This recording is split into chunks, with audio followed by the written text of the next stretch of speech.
E assim, tem uma diferença, principalmente nos Estados Unidos, é que na verdade você tem dois comentaristas. Não que nem no Brasil, que é um delineado, um narrador. Completamente diferente o estilo de narração. A gente a gente não tentou, mas eu, por exemplo, várias vezes defendi esse tipo de narração para o automobilismo. Eu sei porque os meus amigos diziam, vocês têm que narrar assim, narrar assado e tal. Mas não é a cultura do brasileiro. A cultura do brasileiro, a cultura da narração do brasileiro é aquela que a gente, vou te contar o que a gente ouve no ouvido quando está narrando uma corrida com o Galvão, ou seja, com quem for. O cara fala assim, olha, estamos no momento X, nossa audiência está dando tanto, mete emoção aí. Então é a hora que eu sei que deixa eu ficar meio afastado e é hora do narrador quebrar os cristais aí com a voz, né? Principalmente nas duas últimas voltas de uma corrida. Tem a hora dele. O narrador, no Brasil, a narração de qualquer esporte é a emoção. Então, não funcionaria muito esse estilo americano. Você falou em cultura. Acho que em todos os esportes, de uma maneira geral, a gente vê que não tem mulheres narrando ou comentando, é muito pouco. Por que você acha que isso acontece? É uma questão muito cultural? Ou você acha que ficaria estranho ver uma mulher narrando Fórmula 1? Porque geralmente são os caras mais antigos e tal. Você acha que tem alguma explicação? Não, tem muitas repórteres mulheres na Fórmula 1, brasileiras e estrangeiras. Tem muitas repórteres. Nos sites, hoje você vê participação de mulher. Pô, eu cito 4, 5 aí, entre uma dúzia de repórteres, tem 4, 5 mulheres. Comentarista, por acaso, até hoje não tem nenhuma. Teria que ser uma coisa a iniciar. Você vê que existe no futebol uns poucos casos, né? Você acha que pode ser a voz, não sei? Acho que é cultural mesmo, viu? Cultural mesmo. O futebol, o automobilismo são bem masculinos, né? Você falou que você fica escutando...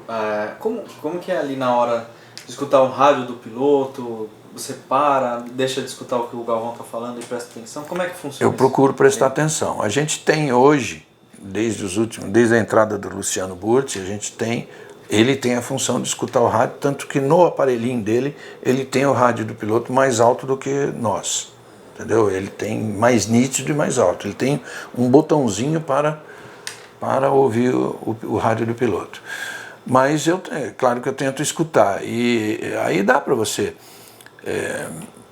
Você tem que aprender a dividir tudo, né? Porque você tem o piloto falando no rádio, você tem o Galvão falando, se bem que tem uma norma da gente parar de falar quando o piloto fala, porque tem muita gente que entende inglês e a gente tem que respeitar esse cara que está em casa.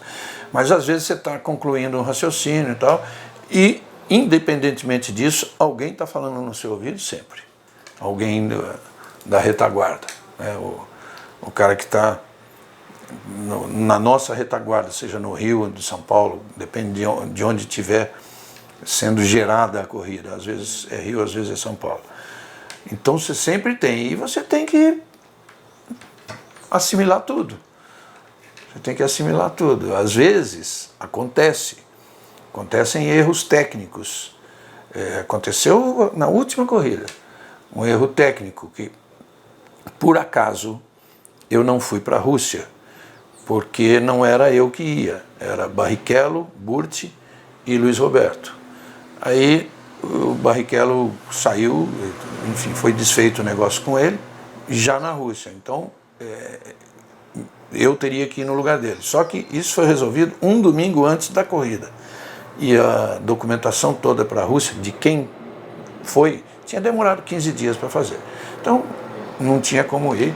Então, eu fiquei aqui, e o Burti e o Luiz Roberto lá. Então, o que acontece? Quando o Luiz Roberto me chamava, isso nitidamente, eu tenho aqui tudo que ele tem lá, não falta nada, tem todas as informações, as páginas de computador, tem tudo igualzinho, apenas que eu não estou lá. Então, quando ele me chamava, eu entrava para dar uma opinião. Só que, por um erro técnico, nós temos lá também muita gente de comunicação, né, que vai junto, né? Tem o Jaime Brito, que é um produtor geral, tem o técnico de som, tem o auxiliar dele, tem 3 técnicos de edição e geração de imagem, tem o editor, nós temos uma equipe muito grande. Cada corrida tem uma equipe de umas 12 pessoas, né? Contando os brasileiros, e nesse caso de quem cuida das imagens são três holandeses que fazem parte de uma equipe que atende a gente.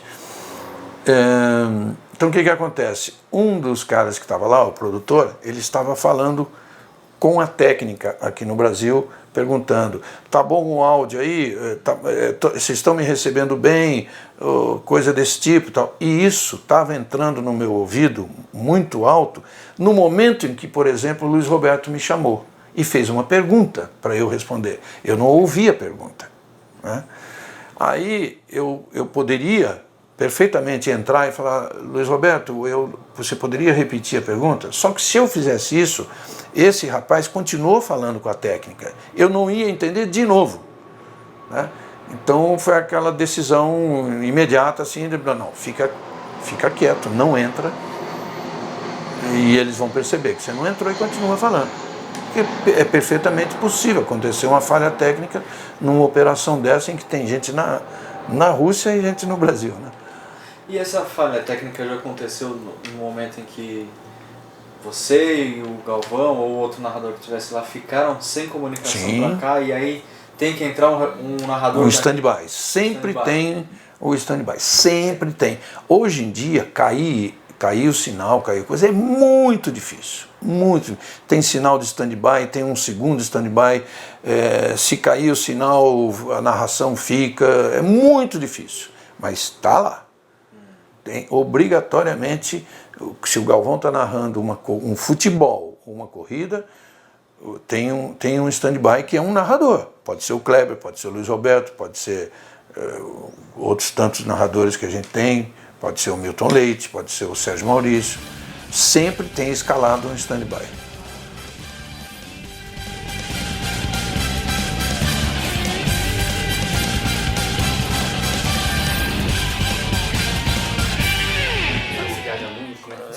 A rotina da minha vida pessoal, poxa, é bem complicada, né? É bem complicado. Bom, e até como jornalista, né? Por causa do programa da Sport TV. Eu tenho os programas da Sport TV, eu tenho o anuário, tenho as colunas que eu escrevo, eu gravo.